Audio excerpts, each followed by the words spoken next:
This is Michael Popok, Legal AF. The creditors of Rudy Giuliani have had enough as they sit on over $150 million worth of judgments or potential claims against Rudy Giuliani, as he sits and basically laughs at them, holding at least $10.6 million worth of assets, none of which has he liquidated. Not a penny has gone to those that hold judgments against Rudy Giuliani, including Ruby Freeman and Shay Moss, who got defamed by Rudy Giuliani, who were the former Georgia election workers. And Rudy Giuliani just laughs about it all. He goes to an arraignment in Arizona and says he's proud of his body of work, including all the criminal cases. Even his own lawyers, in opposing the creditor's latest attempt to tell the bankruptcy court judge that Rudy Giuliani has forfeited his right to propose any plan of bankruptcy reorganization, any plan to continue to control his own assets, and that a trustee should be appointed. Something I called for almost 2 months ago with this same Judge Lane, that a trustee needed to be appointed. The downside of that is trustees cost money. Lawyers for trustees cost money. Accountants for trustees cost money. And it's all going to come out of the estate. But I don't think Rudy Giuliani's left any other alternative. He continues to flout the rules of the bankruptcy court. He refuses to reveal his assets and income in real time as appropriate. And he instead tries to throw himself on the mercy of the court. In his latest filing, he said he may be suffering from some sort of lung disease because of 9/11. They keep pushing this decorated former mayor BS. Now he's just an indicted felon in multiple states who's been disbarred, and is 80 years old. I mean, even at this late date, he just got around to disclosing that he cut a deal for something called Rudy's Coffee. Oh, I can't wait to wake up in the morning with Rudy's Coffee, 80% of the proceeds of which are going to go to Rudy Giuliani's LLC. That is an asset of the bankruptcy estate that should have been revealed. That would be on top of the $10.6 million that Rudy Giuliani has already, including 2 major pieces of property in New York and in Florida. I mean, sure, Judge Lane just got around to ordering that, or allowing Rudy Giuliani to hire a legitimate broker, a real estate broker, to really market and sell the property in New York. That's worth several $million. Bring that into the estate. I mean, the judge, I get it. Generally, in Chapter 11, which is reorganization under our bankruptcy code, the debtor is allowed to propose a reasonable plan of reorganization. It has to be approved by the judge. It gets commented on by the creditors committee, in this case, Ruby Freeman and Shay Moss and Dominion Voting Systems and all the rest that have their knives out for Rudy Giuliani and all of his assets. But he gets the first opportunity. If it's a Chapter 7, that's a liquidation. This should really be a Chapter 7. There's no way that Rudy Giuliani comes out of bankruptcy being able to operate. He needs to liquidate all of those assets, all of those houses, all of those Yankees World Series rings that he has, and send the money to his creditors. That's what should happen. And the creditors have said enough is enough.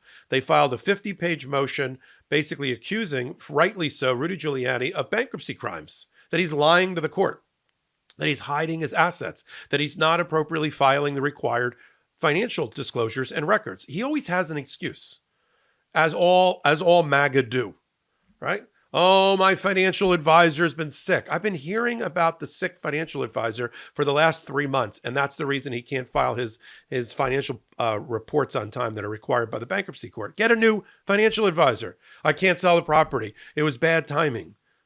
Property in New York is hot again. It's popping. Get a broker. Use one of the major real estate brokerage houses and get your apartment sold in New York. And then and here's my favorite part of the filing they just made. Let me read it to you. This is from Rudy Giuliani's own lawyers. Look how snarky they are. But look what they also have to admit. They say at paragraph 60 of the motion, that's the motion by the creditors committee, they state that an 80-year-old man should obtain a paying job to help pay more than $150 million of claims. Listen to this next line, paragraph 33, page 8 of Rudy Giuliani's filing. Maybe the committee also has a suggestion on who would employ an 80-year-old disbarred attorney. That's what we're down to. He's now an 80-year-old disbarred attorney, as if that's the creditor's fault. D.C. and New York took away Rudy Giuliani's licenses to practice because of his own misconduct. because of his own misconduct in trying to overthrow democracy and trying to file false claims that he knew or should have known were false, and as an officer of the court. That's why he's disbarred.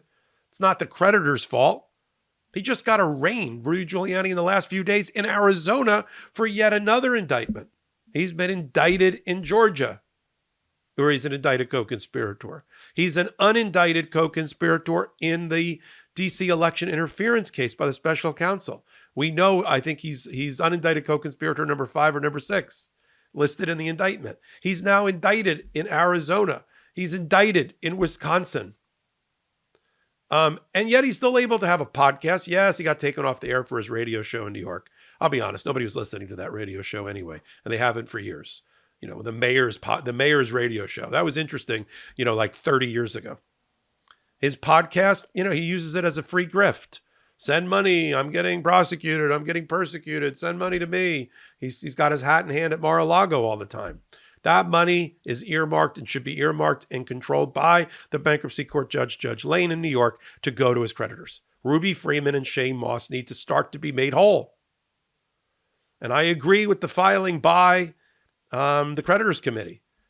Judge Lane, if you're listening, appoint a trustee. Let the trustee sheepdog this for you. Let the trustee get on top of Rudy Giuliani, his lawyers, and his financial planner, and get all of the required filings, sit down and do a debtor's interview under oath to get all of his assets. And if he doesn't like the answer, bring it to your attention for a contempt of court proceeding. I don't know why Judge Lane, who's not known for this kind of reputation, is bending over backwards for Rudy Giuliani. I really don't. It's time for this federal judge, who I've said the bankruptcy court judges have the most powerful, robust set of powers as inherent authority of any federal judge. Other than the United States Supreme Court, it is probably the most powerful federal judgeship you can have, which is bankruptcy. The things that they can order a creditor or a debtor to do is extraordinary. Use the power. If you don't think Rudy Giuliani is jerking around and being contemptuous and contumacious in this bankruptcy court, Judge Lane, I don't know what you've been looking at. He's failed to file all of his financial disclosures. The creditors have had to track down financial disclosures and assets he should have revealed that he didn't. Like Rudy Coffee. And when he's caught, he's always got an excuse. Here he's in his recent filing, he's bleating about and complaining about, you wouldn't let me take my appeal. I want to appeal the $148 million I have to pay. I'm trying to get a litigation funder. Newsflash, litigation funding companies don't fund defenses. They fund prosecutions of claims that could lead to money coming back to them. It's a business. I can understand that Rudy Giuliani doesn't understand business, but he's never going to find somebody to fund him to go appeal a losing effort to try to reverse the judgments against him for $148 million that Ruby Freeman and Shane Moss obtained in federal court. But he keeps, I want to appeal. Let me appeal. The judge said 2 or 3 weeks ago, I'm not letting you appeal. I mean, you can appeal, but I'm not stopping this case or the progress of this case or the Chapter 11 that you sought, the Chapter 11, the protection you sought, while you go off on some fanciful effort to try to reverse a judgment that's probably unlikely. Oh, but here's what they say here. Here's the 9/11 reference, because Rudy Giuliani cannot get through a day without adding 9/11 to a sentence of his, whatever he says. They're big on a couple of things. He's 80 years old, he's disbarred, and according to them, he's suffering from some sort of lung disease because of 9/11. I'm not even sure that's possible, but even if it were, what does that have to do with this bankruptcy court proceeding? Let me just get to the exact paragraph. It's basically that, because he went down a couple of times to the 9/11 location after the attack, he somehow developed some sort of lung disease. And now he's an 80-year-old with lung disease who's disbarred. And how can he make any money to pay back his creditors? Well, starting point is his $10.6 million of disclosed assets plus. Sell them, liquidate them, give him some small percentage of it, and turn the bulk of it over to the estate and let it be distributed properly to the people that hold judgments against Rudy Giuliani. And that's it. and call it a day. He has a pension apparently still.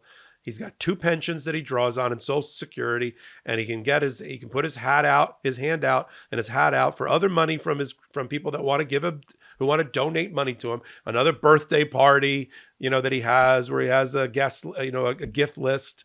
He can have a GoFundMe page. He can have a Patreon for all I care. But enough is enough with him playing games in the bankruptcy court.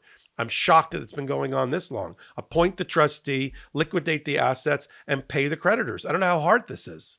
And fine Rudy Giuliani in contempt if he continues to play games fast and loose with the rules and regulations of the bankruptcy court. That's it.